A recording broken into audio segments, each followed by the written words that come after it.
and welcome to Comically Incompetent. My name is Doug, and this week we are going to be talking about Doctor Strange. But before we get into that, I have a couple of orders of business.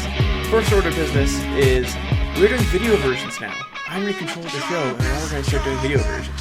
So if you're watching the YouTube version, you can see who our guest is already, but for the audio people, I'll get to him in a second.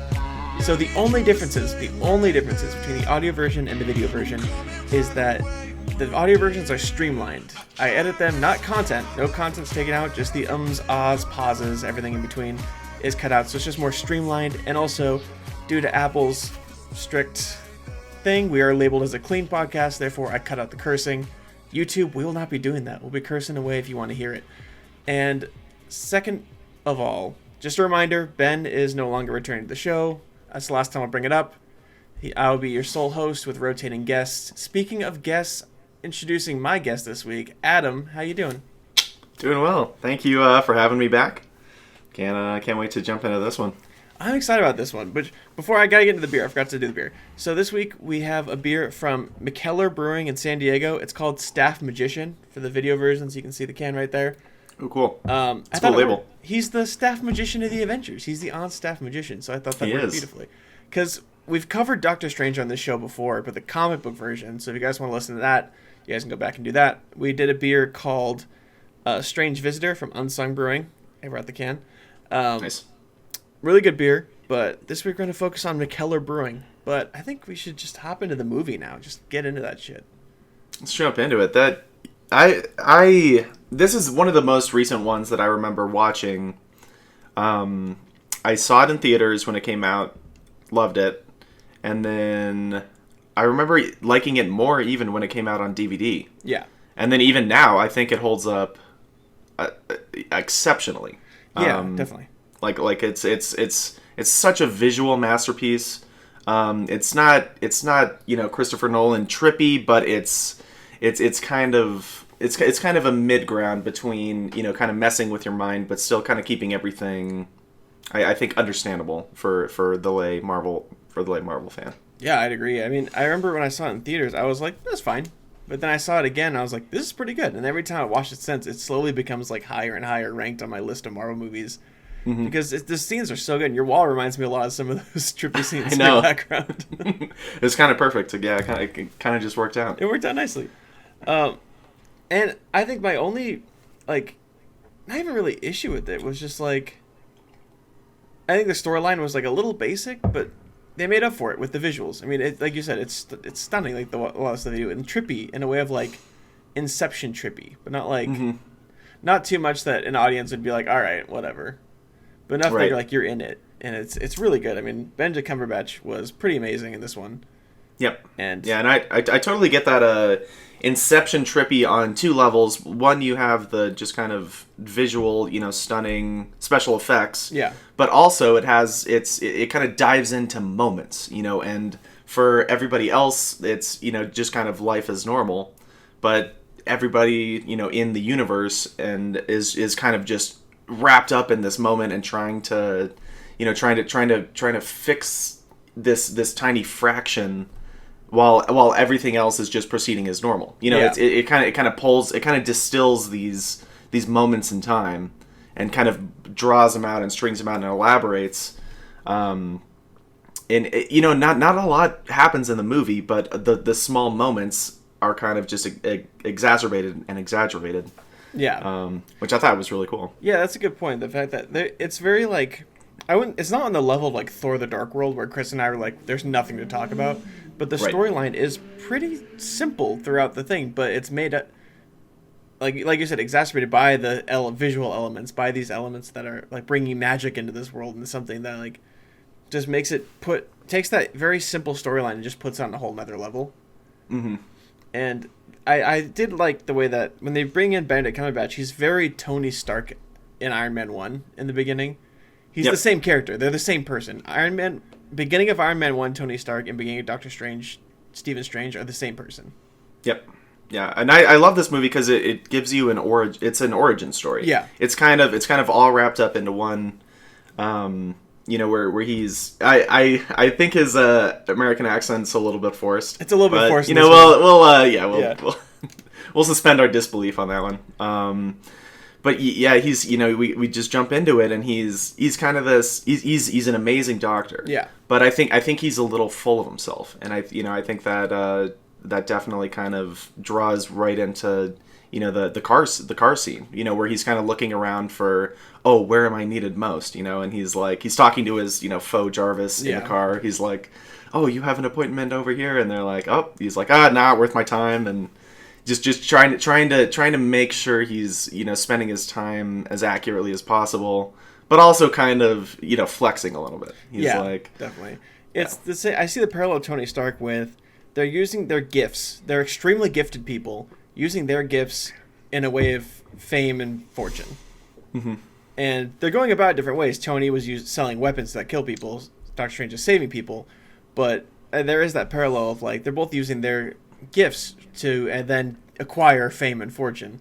Mm-hmm. But to that scene you're talking about in the car when he's getting these things, did you notice that I had to look it up because I thought it sounded familiar? James Rhodes, the War Machine, is one of the options for the surgery. Is he really? Yeah. No. They say I can't remember the exact quote. I should have kept it in my notes. They say whatever age war general with a fractured spine or something like that, which is then when he fell in Civil War after getting hit by Vision. Interesting. Okay. So I thought that was really interesting. That was a callback. And then there were other theories on who the other ones were, but I don't think anything panned out. Some people thought one of them was Captain Marvel, but then Captain Marvel came out and people were like, oh, that doesn't make any sense. There's no connect. But one of them was definitely James Rhodes, which I thought was interesting. And then ironically, the accident ends up being him.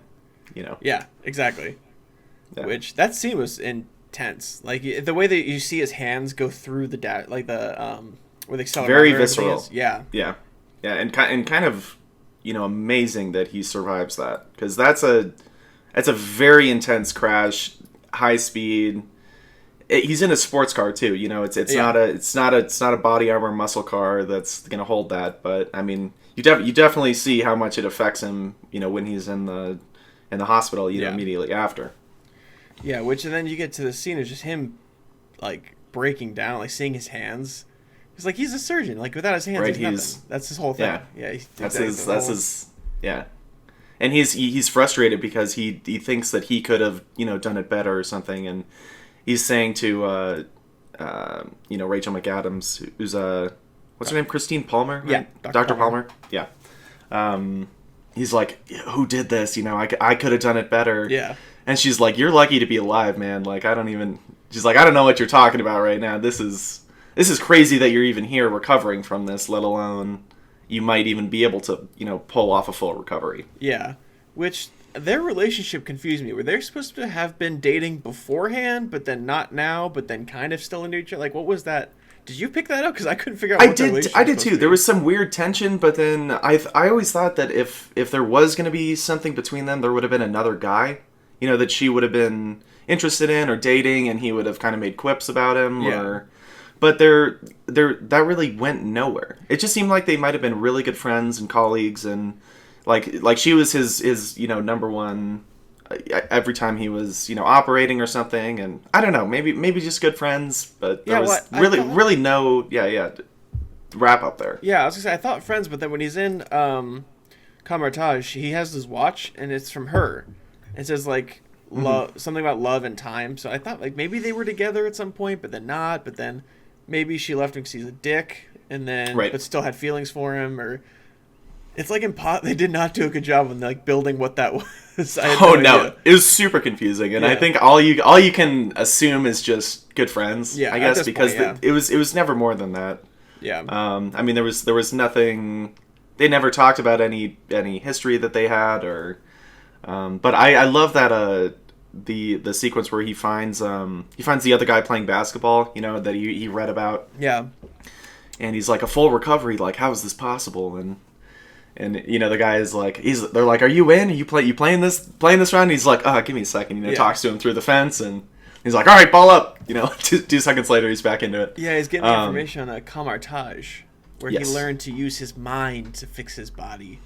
Right. Which, it's interesting how important and also not important that character is at the basketball court, because he is brought back again. We'll talk about that when we get to the end credit scene, but he's just kind of there to show Because what does he say? He's like, I learned these powers at Kamar-Taj, but I chose not to go any further, and he just learned enough to basically keep himself able to walk. Right. I think he kind of saw the full potential of what he could do and didn't really want the weight on his shoulders that Doctor Strange ends up, taking on. But I think that's a really hard thing for Steven to wrap his mind around, is he's done everything so literally and so physically in his field of work. His being a doctor is very scientifically based, and this is throwing all of that out the window and accepting kind of a new branch of science and just the power of the mind. I mean, and it's very different from what he had been doing before, but it's what he has to do to overcome his physical limitations now. Yeah, and Marvel is interesting in the way that they have all these different sectors of these different things that are slowly being introduced. Like this was an introduction to Marvel magic, whereas we have different movies there's vampires, which Blade will be the introduction of vampires in the year. They're kind of introducing slowly these different sections of what Marvel has created. And so to bring in magic, which they even say in the movie, it's not they call it magic. It's really just us harnessing the universe. Mm-hmm. But people who don't understand it call it magic, and that's where we get these terms. But it's interesting to see that we think it's magic, and that's what we would call it because they cast spells and stuff like that. Mm-hmm. I like that they put that whole description in of this is what we would call it, normal people call it, but really explain. They kind of did a good job explaining out of any holes that they could have been in. Right. With this. Yeah. I think it's a great segue and really gives you an appreciation for the Infinity Stones. Yeah. I mean, this is the first time you kind of see one of them in action and really understand its full effect. I mean, you see that it's time. Yeah. And it's represented in so many ways and so many forms, and it's all of the Inception scenes where there's buildings collapsing. It's showing you that the universe is not as it seems. It's everything is moving and kind of freeform, and gives you, because we've been so grounded in just kind of reality up until this point, I think, and there's and we've kind of pushed things to the extreme, but now you kind of realize that there's more dimensions, there's more worlds, and all of that is kind of wrapped up in the Avengers and their their prerogative for saving Earth. Yeah, which I like the line, bring up the Avengers, when Wong says, as the Avengers protect us from physical threats, we protect the world from spiritual threats. Right. I love Wong. Yeah, he's a great character. I wish they would have used him more in the Avengers movies, because in Infinity War, he's like, I gotta protect the Sanctum, and then we never see him again. Right? Yeah, he's like, I'll be right back. He's like, I gotta go. Yeah. I loved his librarian character. Yeah. And I thought that was a whole fun quip, kind of like a Harry Potter call, where he's going to the what's the in the first movie where the restricted section, Yeah. I thought that was, they had all those locked books. There's a page missing in one of them, and you're like, ooh, what was on that page? And which, speaking of the page missing, we forgot to talk about our main villain, Caecilius. Yes. Who is he is part of Kamar-Taj. He's learning the same stuff Doctor Strange will learn, but he's using it in a way of villainy to wake up Dormammu. Mm-hmm. Who, I gotta admit, I know nothing about Dormammu in the comics, so my only frame of reference to this dude is the name is just kind of goofy too. It's a funny name. Plus, you can't we'll get to the scene in the movie, but I can't not think of Dormammu. I've come to bargain a million times, and that's all I think of, because they took out he's just a floating head in space, pretty much, as far as we know, who really doesn't do anything. No, or has no villainous motive, or there's no history behind who is Dormammu. Is it a person? Is it a spirit? Yeah. There's no. It's not rooted. Does it have any motive? Why does it wanna? What is it even doing? I know what it was. What? Just trying to kill everything, probably? Or yeah, I think they go he wants to eat the earth and have it become part of the one, but they never say what the one is. And Caecilius is like, I want to be part of the one. The whole world should be in. They're like, okay, but no. Right. It's really all we get. He's a cool villain. Like, he was kind of underdeveloped. The movie was more like, I think it was a lot like,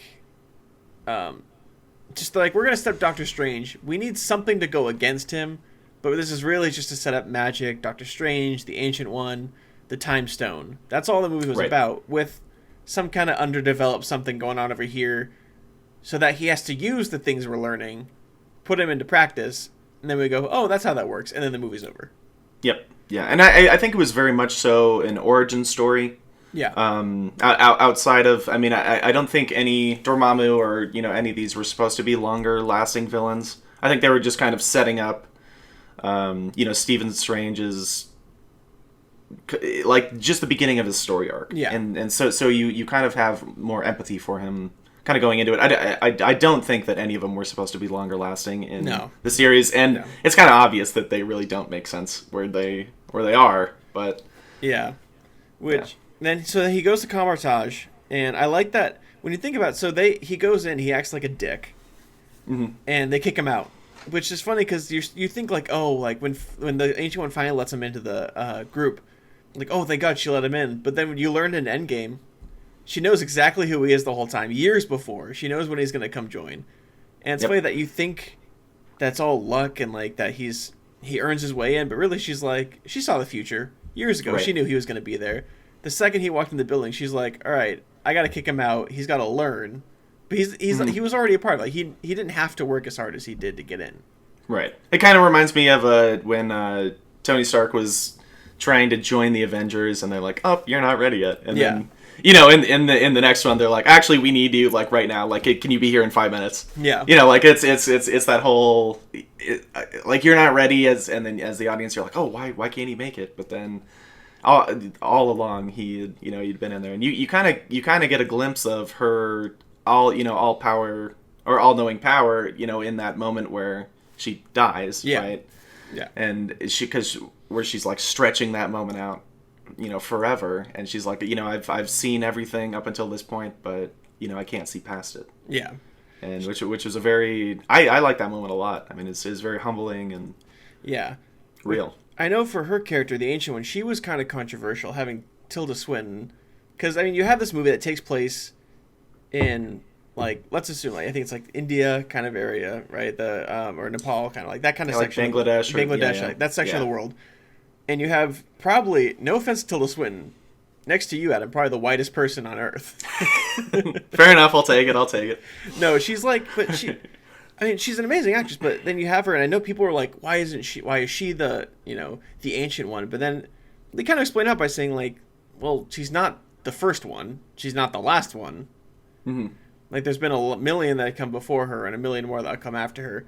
And I know that was kind of a piece of contention when the movie was coming out of, like, why is this extremely, like, white woman playing, and British, I think she's British, playing the Ancient One in this section of the world? But, I mean, I think she did a good job. She wasn't a huge character, but she was cool when she was in it. Yeah. And she's powerful. You see her in 2 seconds in the beginning scene when she's fighting Caecilius, which we learn later, she puts him into, like, what's it called? The part where they can't hurt the world outside. Oh, I can't remember. But they can bend the world and stuff like that. Right. Yeah. Mirror dimension. Like time out. Yeah. Yeah, I think it's the mirror dimension, and she just starts folding in, killing, like, all those bad guys and stuff, and without even, like, flinching. Like, it didn't even take a lot for her to do. But I know that was kind of I remember when the movie was coming out, people were, even back in 2016, people were pretty like, oh, this is a little weird that she got cast as this character. And that was kind of along the timeline of, I think, Scarlett Johansson doing Ghost in the Shell, and I think Matt Damon was doing The Great Wall. So I think a lot of people were like, why do they keep casting these people in these roles? I kind of liked it, though, because I think they made, like, a commentary on it in the film, you know, because when he gets there, you know, he sees that old Asian guy, and he's like, oh, this is my sensei. He's like, this is him. And then he's like, nope, I was just keeping your seat warm, you know, and gets up and kind of walks away. And I mean, I think they were very aware of that fact. Yeah, they definitely were. You know, going into it and played to it. and you know, like you said, there was many before her, many after. Yeah. It's more just the embodiment of that spirit, and I think she definitely came into it, you know, with a ton of confidence, and she's so believable as that character. You know, the first time when she just bam hits him, and he's like, "Whoa, what just happened?" She's like, "Yeah, I just, you know, took you." What did she say? She's like, "I just took your astral form, out of your physical form." Right, and then she's like, "And yeah, you're out of here." And he's like, "Whoa, what was that? Teach me!" No. Like that was sick. Yeah, I love that scene because they're just like completely fucking with him. They're just throwing him around, and then was it Mordo's like his heart rate's getting too high. She stops him. She's like, "Nah, he's fine," and throws him right back into it. She's like, "I'll be good." Yeah, I love that scene. Yeah, she killed it. The only reason I brought it up is because I know that was kind of a big issue when the movie was coming out, so I kind of wanted to like just address it like quickly. But, okay, yeah, that scene was. I love that scene. She's like, "He's fine," and throws him back in. He's just, he'll be good. Falling through like space, and all these hands are grabbing at him, and then his hands are growing other hands and tiny hands, and like it's just like a weird. Right. He's just like, what's happening? That was just like an acid trip of a scene. You're just like, what is going on right now? Yep. Yeah. But, very cool movie. I love that, and it's so fun. I think he actually did a very good job and was very believable at kind of overcoming this physical limitation while also seeking out this new truth. Yeah, I mean, at first you see him, he's looking just to kind of regain his status and his career, his life. Because that's pretty much all he has. I mean, he seems like a very lonely guy. You see his mansion, or not mansion, but he has this penthouse. Yeah, that's just that's exceptionally nice. Everything that he has is top of the line, but he doesn't have a family. He doesn't have that's true. Like really passions or anything that it seems like he's doing. So it's once he kind of loses his career, that's kind of his identity. Yeah. But then along the way, he realizes that he could, use this power for something more than getting back and playing basketball. Yeah, because he even finds out, he's like, so I could leave right now and become a surgeon again and live my life like normal. And she's like, you could, but do you want to? Right. And she leaves that up to him. It's never like a... Well, I mean, obviously she knows that he's gonna keep going, but it wasn't like it's the fate of the world rests on you. It's more that he comes into that. Yeah, I like that part about his character. Of like, it's one of those ones that reminds me a lot of like the Falcon or Rhodey. They weren't forced to become heroes, but they had the option and they chose to be heroes. Yeah, because there's people like Captain America who were kind of forced into it. Like, obviously he wanted to be, but then there's the war going on. He kind of felt like he had to be. Tony was kind of forced into it by being stuck in the cave, and like these. Thor was obviously forced into it by having to be king, and so all these characters were kind of forced into their roles. Whereas some of these characters had the option and they chose the right path, which I think is some of my favorite characters because it shows that there really are heroes when you have the option and you still choose the harder path by being a hero. Absolutely, yeah. And once you've overcome the personal struggle, do you keep going and overcome more than that, or are you satisfied with as far as you've come? Yeah.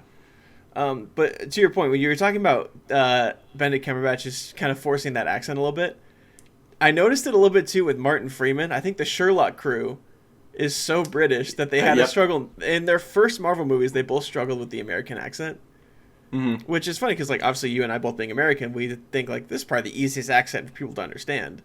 Right. Like for like other people to or for people to emulate. Emulate. It's a better word than I said. And they both kind of like you can see in certain words. I think any word with like, I heard an interview with Daniel Radcliffe. He was talking about he's like the hardest word in an American accent to say is girlfriend for British people, because girlfriend. Yeah, because the hard like girl is like really hard for British people to say, and you can kind of hear it in Cumberbatch as well as Martin Freeman of like those like R words that are very heavy. That's probably why he didn't have a relationship with Dr. Palmer, because he couldn't say the word girlfriend. He couldn't say the word girl. They're like, all right, scratch the whole thing. Fuck it, get it out of here. They're by each other. Yep, he's solo.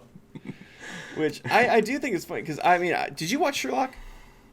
A little bit. Yep. It's also, I think it's funny that they both are in there in these series, but they never actually get to be in scenes together. But they're both MCU canon now, which is interesting. Which my mind is going a million miles an hour because I want to talk. I mean, we're going to digress a little bit. We're going to take a short sidewalk because I want to ask you, how excited are you for Multiverse of Madness? Whenever that comes out, whenever we actually get that. Oh man, I'm stoked. I mean, I think it's going to be crazy. I think it's going to be a trip. They've figured it out now too, to where it's not going to be messed up. Yeah. And I think it's so much has built up to this that it's just going to be one insane movie. Yeah. I mean, and the start to, I think, something new. Yeah, because it's the first MCU horror movie, which I'm not a horror. Do you like horror movies? I don't like horror movies for the scare factor. Yeah. I like them for like the finding out at the end of the movie, oh man, what was that thing the whole time? Oh, okay, yeah. I mean, I like Scream. I like like horror parodies. And, yeah.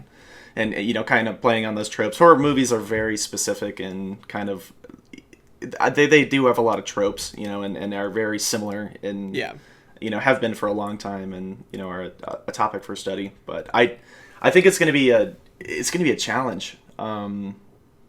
It's definitely going to be a challenge for him, because it's not the kind of funny quip, cocky guy that they're used to, or the audience is. But I think it's going to be fun to see a different interpretation within the same universe.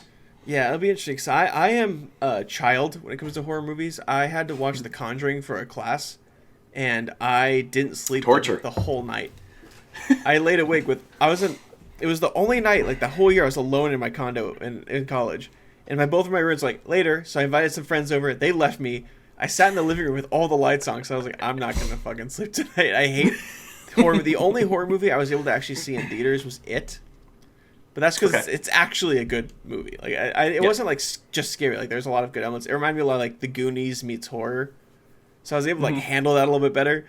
But I am such a bitch when it comes to horror movies. Like my girlfriend's always like, let's watch this movie. Like let's watch this horror movie. Like she watched La Llorona, or she watches The Nun. Okay.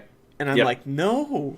Yeah, no. I won't go see like Cabin in the Woods or anything like that. Just for a horror movie's sake. You know, like I don't like that anticipation and shock value enough to just watch it for that. Yeah, I'm not gonna watch The Nun. The trailer for The Nun scared me. I'm not gonna go watch The Nun. Like with lights on and in a small screen, volume all the way down. Yeah, this is freaky. Exactly. If I do watch a horror movie, it has to be like on a weekend. So if I don't sleep, I don't have to go to work the next day. In the middle of the day, like 11 a.m. It's gotta hit the checklist. Yeah, 11 a.m. All the lights on, windows open, everything, and I need time to recover. I'm gonna watch some fucking cartoons afterwards. I need people. I'm gonna be Little Spoon. It's just how it's going. It's how it's gonna have to be. And I know that I feel like Doctor Strange is not gonna. The second one's not gonna be like that kind of horror movie, right? Because a lot of their audience are teens and kids. So I don't think they're going to go so hard into it. Because I don't think the MCU will ever have a rated R movie. I don't think so either. I mean, I think it was kind of like going back to Harry Potter. I feel like the last movie, or the last few would have been amazing. Rated R, just because it's such an epic tale, and deserves, kind of the freedom, to go the extra mile. I think though that you're right, that they have built such an established audience, and they have an image that they need to hold up, and I think it's nice that production, and I think a lot of people have become more accustomed to a lot of that stuff, so it's not as censored as it used to be. I mean, I think PG-13 is kind of going back towards how it used to be. PG-13 back in the day used to be kind of R-rated. And R-rated used to be like, okay, yeah, like... Yeah. So hopefully they'll be able to play within that. Maybe NC-17, but I mean, that still doesn't even look... That doesn't look good. Yeah. Okay, we'll jump back in the movie. What's the next scene? Where do we leave off? Would it be... probably the scene where the Caecilius attacks the Sanctums, and Doctor Strange gets his relic. Yes. The what's his it called? Relic? The something of levitation? The cape, or right when it chooses him. Yeah. After Wong was giving him shit. Yeah, which I like that scene when so he basically loses. He gets stabbed, and he goes and uses a sling ring to create a portal to the hospital.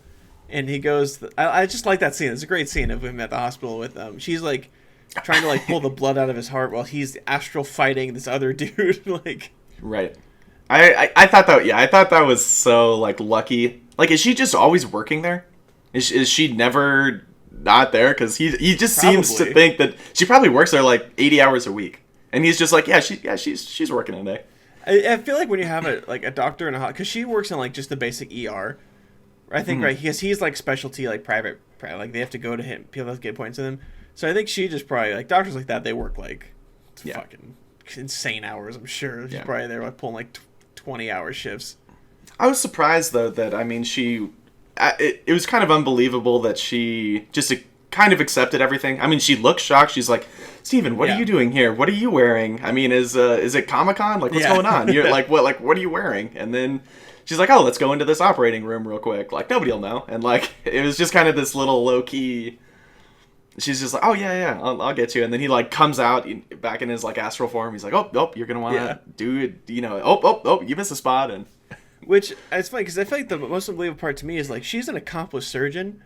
Why is he having to walk her through something that I feel like is relatively basic for the situation? Like, it seems for the job seems to be. Yeah. Like, I feel like you give it to any surgeon. I think it probably speaks. I think it just speaks to his kind of neurotic personality, and always has to be a perfectionist, and can't let go of that control, and just kind of has to be monitoring everything. Even obviously because he trusts her. You know, he went to her to do this. But he just has to be kind of overlooking and, you know, seeing it through the whole time. And maybe, you know, part of it might be because of the botched hand job. Okay, yeah, that's funny. That's that one's for you. But you know, from the surgery from before. The surgery on his hands. Yeah. More specifically, that he just. He can't trust anybody anymore on their own. Yeah. I'm sorry, I'm kind of stuck on botched hand job. Oh man, yeah, that's good. Came from nowhere. What happens next? I don't know. He gets fixed. She does a good job. She fixes him. He goes back. He's got a levitating cape with that's sentient for some reason. That's cracking jokes and like.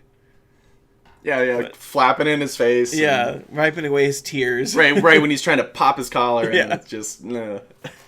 I do think it's cool though the way he like puts it on. It'll just be floating there, just like kind of grab and like throw it on, like this cool movement that I'm sure he practiced in the mirror a million times before getting to set. Right. He's like. Yeah. Yeah. Which I think that I love that kind of stuff because the problem with like working and studying, because like you were in film too and stuff. The hard part about doing stuff like that, like majoring in film, is you learn a lot of how it's done. So all I picture is him walking and to just nothing in front of him, and he just waves his hand around behind him, like to put the cape on. Because when I want to see the camera from like up here, you know, the behind the scenes where he's just waving his hand around. Like I love that stuff because it just looks. It takes a moment with the music going and everything. It looks so cool, and you're like, oh shit, it's Doctor Strange. When you take out all the elements, and he probably felt so ridiculous on set. Like I'm sure so much of this was green screen. I mean, you know, it's it's a lot of it's and then just seeming was it just me, or was all the villain, all their makeup, was it just too it's a little too sparkly. It was very glittery for having. It was very glittery, and it didn't, because like when you looked up close, it looked like you could actually see into like a galaxy, but I don't think they didn't draw that out enough. Oh, is that what they were doing? Oh, that would make sense though. It kind of looked like their eyes were like fading into like kind of cracking away into Dormammu's the dark dimension. Yeah, it's like they were being absorbed by it. I never thought of that. I don't think they woke up and just put on some sparkles, some glitter, and they're like, all right, let's go see what Steven's doing. No, that makes perfect sense. But I just thought what they saw like burned their eyes away. Like I didn't think, but that makes perfect sense that it would, because it was the same color and like the spark. Oh yeah. Yeah. I think it was kind of the same. Did you see the movie Bird Box? Yes. You know how there were those people who could like see that thing, but still, you know, not kill themselves. Yeah. Like, and it was kind of like that. They had like seen past the initial the shock, and then had become kind of absorbed by it and become, I don't know, like a soldier for that mission in Army. Yeah, that's interesting. I never actually put that whole thing, like, I didn't think of that, which now, like, looking back, that makes perfect sense that that's what that would be. But just I don't know if that was like a mixture, like makeup, or a mixture of makeup and CGI, or just CGI, but that looked really good when you see up close shots. It did, yeah. It looked pretty campy from far away, and like in the action scenes, but once you see it up close, I thought it was pretty cool. Yeah. Yeah, I mean, this movie just, like, it's not a whole lot going on to it, like we talked about in the beginning. Like, I think after that, it's pretty much now they know his plan, and they go and try and stop him in the Tokyo Sanctum for taking over and letting Dormammu through. Mm-hmm. This is after he brought back the pages, right? I mean, after he kind of did his whole using the time stone thing. Yeah. Yeah, and they're like, why didn't they think of that?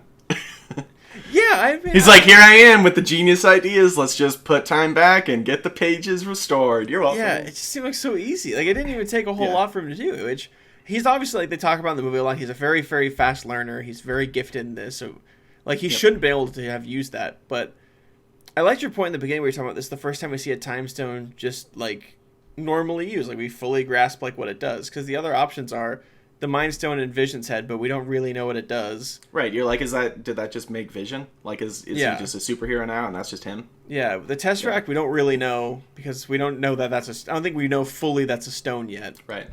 Power Stone. It's all these little Horcruxes that are hiding in plain sight.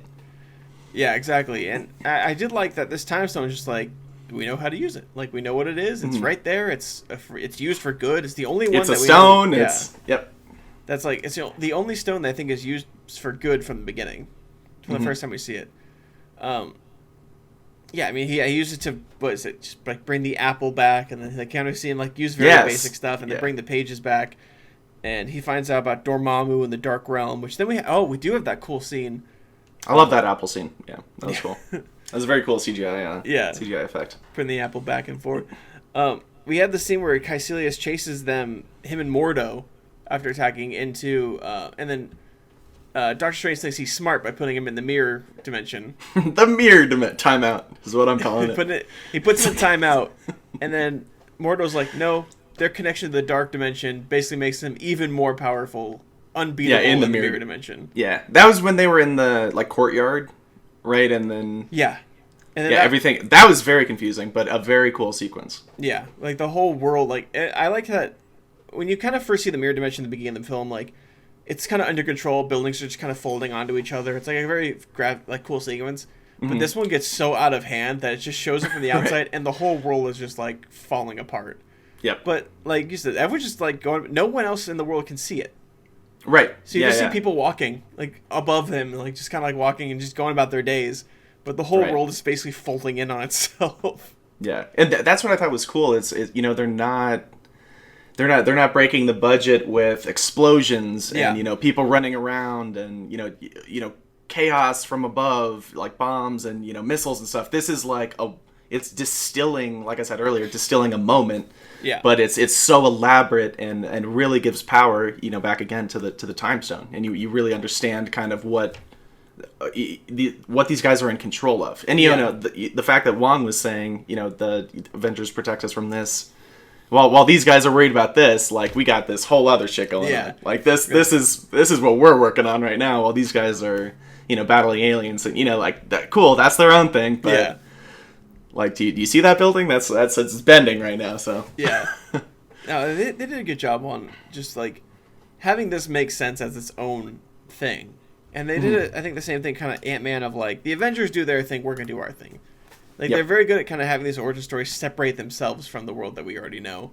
Yep. And this one is great. I don't think there were any casualties of any innocent people in this movie, because I think the time stone. I don't think so either. There were really no big, like, public scenes. I mean, every big element was literally just the good guy versus the bad guy. I mean, it was very simple in that aspect. We have the scene in Tokyo where after Caecilius lets Dormammu through. And he starts, like, a lot of people died in that, but then Doctor Strange used the time stone, reverses everything, and everyone's okay in the end. Because usually when you get these Avengers movies, like Civil War is a good example, they're like, Sokovia, how many people died? New York, how many people died? DC, how many people died? Whereas this one, it was a very it was it's self-contained. It was an a world-ending event that was still very self-contained. Mm-hmm. It's interesting to see them do a movie of just do a movie like that. That one that yeah.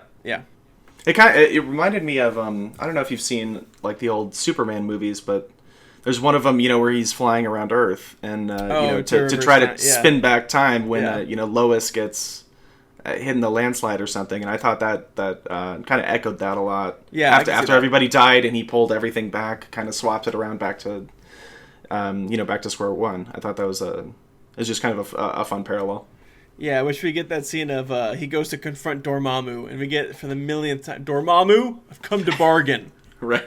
Of his kind of okay American accent over and over again. Dormammu, I've come to bargain. Right, and he's sarcastically oh, here we go again. Another day at the office, clocking in. I did like that scene though, of how he did sacrifice. It was the same thing of a Tony moment of he learned from his selfish past and used it to then try and help and sacrifice himself for the good of everyone else. To the point of he's we're gonna do this for the rest of fucking eternity. Right, Dormammu. It's you and me. Yeah, you and me forever. You're going nowhere. I like that. He used the time stone to just create that endless loop of you can kill me. Because I like that Dormammu's but I'm killing you. You're stuck here with me. And then the whole joke of no, you're stuck in here with me. Right. And Doctor Strange is no, you can kill me forever. He's that won't change anything. We're stuck here. Yeah. And I like that sequence too. I mean, it's a little kitschy. I think it was... They did a good job because it can't go on forever. They can't because there's nothing else happening. It's they can't cut away to another scene or because there's nothing else going on in the movie. Yeah. It's all built up to that little loop. And they can't. That's the crux. It's what comes out of this. And I think they did a good job of wrapping it up relatively quickly so we don't see it over and over and over because the joke kind of gets dry it does a little bit. I don't know after the fifth time and then they show it to you 20 more times, right? But then Dormammu starts to shake whoa, what is happening here? Am I actually getting bested in this weird loop? I thought it was funny that wasn't a big all-out brawl between the hero and the villain. It was just I'm gonna annoy the shit out of him until he just gives up and leaves. That's the goal of this movie. It's just I'm just gonna bother him over and over until he just forfeits. I because I remember the first time I saw it in theaters, I was okay, this is getting ridiculous now. But now as I watch, I'm that's genius. He didn't need to fight this basically celestial god. Right. All he had to do was just annoy this the unknown shit entity. Yeah. He's just bugging him. He's being annoying. And it works. It works great. I mean, Dormammu just leaves and takes Caecilius and all of them with him. Yep. And the world is saved, pretty much. I think that's pretty much how the movie ends. He puts the Eye of Agamotto back, which is the time stone, because even though he wants to hold on to it, Wong's nah. No.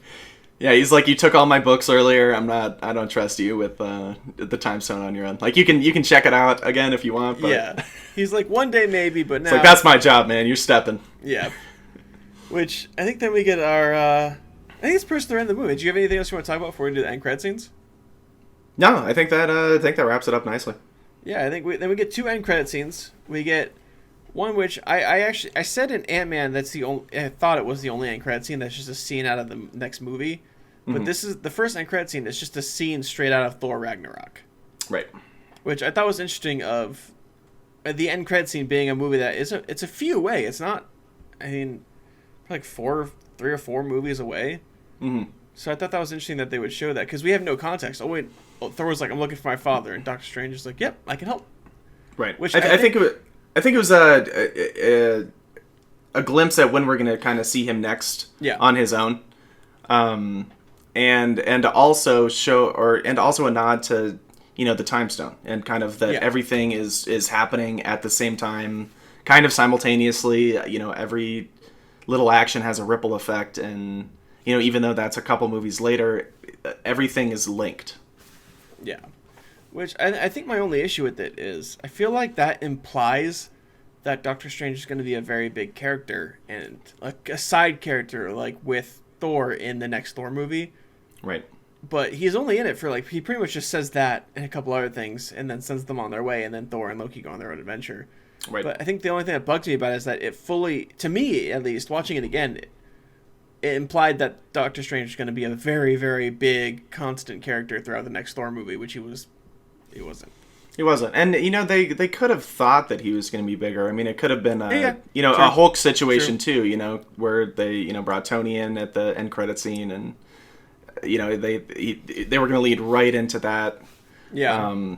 But it could have just turned out that, the audience reaction wasn't what they were expecting, or they just wanted to go in a different direction, or scheduling conflicts, or, they could have just kind of, like, teed it up, and like, with a hope to build more on it, but it wasn't as popular as the rest of their characters. Yeah. Which our next end credit scene is Mordo going to Pangborn, who we saw at the beginning. He's the guy playing basketball. Because Mordo says that line a million times, the bill comes due. Yep. It says that a million times throughout the movie. And so he's basically, his whole thinking, I think, like, you can correct me if I saw something else, was he learns that he thinks magic should only be used by certain people.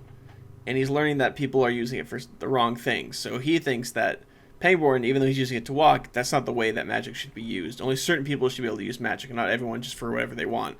So he takes the magic out of Pangborn, which then cripples him because he's paralyzed from, I think, the chest down.